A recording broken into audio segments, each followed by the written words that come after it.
Good morning. It is December 13th, and we got about 12 days to Christmas. Uh, 11 days to Hanukkah. I'm sorry, 8 days to Hanukkah. I want to talk to you today about the fruits of the Spirit.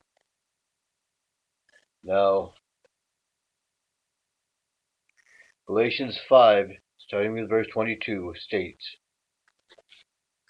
"But the fruit of the Spirit is love, joy, peace, patience, kindness, long-suffering, goodness, faithfulness, gentleness, and self-control.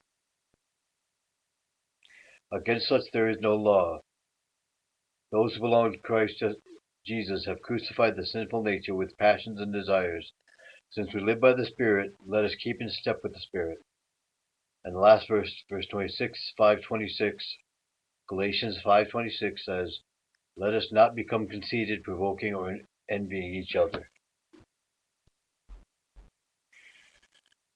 My question today is, how many of you have actually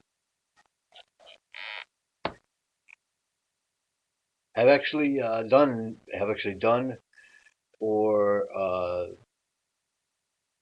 professed or shown any fruits of the Spirit, Christians or non-Christians? I mean, being Christmas and all, we should show at least one of the fruits of the Spirit. Now, I know it's Christmas, it's time of hectic time, shopping and all that. But there's also another side. People like myself who are, alone and don't have anybody but their church. The brothers and sisters in the church. But there's some people who have the church, don't have the church. There's some people who don't have families, and I understand this is a very depressing time of year. And but there's no reason to be depressed, because if you show the fruits of the Spirit, and if you have Christ Jesus within your life, then you should have there should be no depression. But I admit some people still are depressed. That's when you take it to God. That's when you say, "Lord, I'm depressed. I don't know what to do. Help me." Maybe it helps to get out and you know find a church, and or because a lot of these churches have Christmas parties. It doesn't matter what denomination you are. Um, my church, New Beginnings, we're gonna have our Christmas party on December 22nd at like 7 o'clock at night. And I invite all or anybody who wants to come. If you want to make something, fine. If you don't, that's fine too. There's going to be a lot of food. But just spend time. If you have family, spend time with family. Christmas is a joyous time of year, and like I said, I know there's some who don't have family. Go to the Salvation Army. Go to uh, some of these places. I know in every town there is at least one place, food shelf, food shelter, Salvation Army, somewhere that you can fellowship, that you can talk to other people, that you don't have to be alone on Christmas. Nobody should be alone. So I'm going to my church family on the 22nd, and usually I have a brother, a spiritual brother, that invites me to Christmas dinner. But if he doesn't, then he doesn't.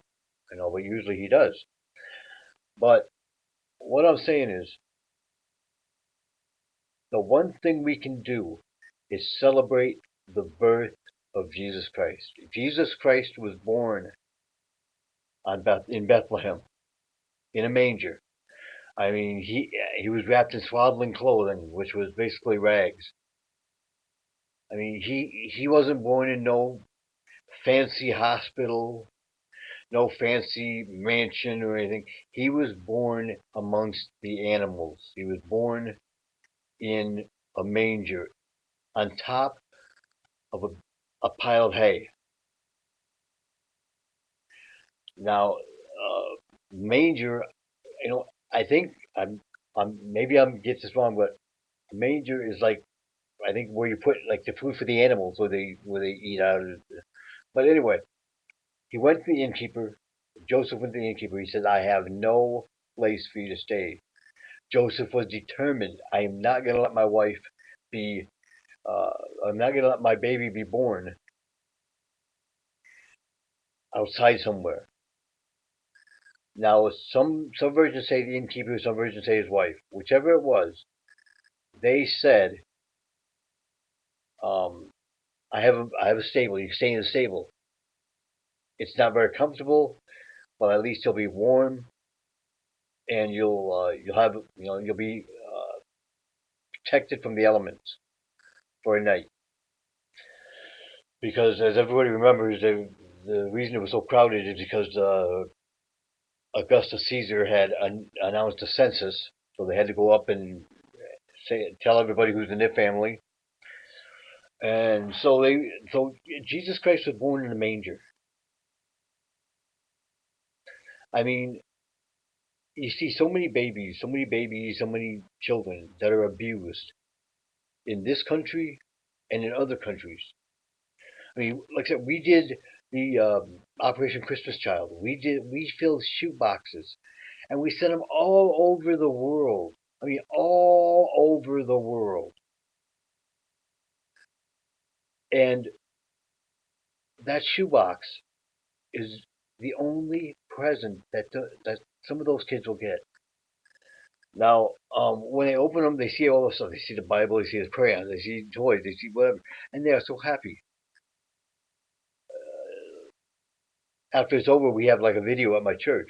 I invite I invite all who can to come see when we have the video. I don't know when it is. I'll be announcing when it is, but I invite all who can come see that video. I guarantee you, the smile on these kids' faces in Vietnam, in Indonesia, in Asia, in China, in everywhere third world countries, everywhere, the smile that these children have on their faces, it's nothing you've ever experienced in your life. So what I'm saying is, to end, have a great Christmas, have a Merry Christmas, and please leave Christ in Christmas. A lot of people say Happy Holidays and Merry Xmas. It gets me so angry, so mad in my spirit sometimes when people say Merry Xmas. It isn't Xmas, it's Christmas. Christmas. Christmas. Christ was born on Christmas. You have so many people saying, well, we should take the Christ out of Christmas. Da, da, da. No, don't take the Christ out of Christmas. Leave the Christ in Christmas. And don't eat too much. I know there's an abundance of holidays, and I want my daughter's in foster care, so if she sees this, her name's Stephanie Mae Wilcox White. Her foster mother is Vicki Wilcox. So if anybody sees this or Vicki sees this, please let her know.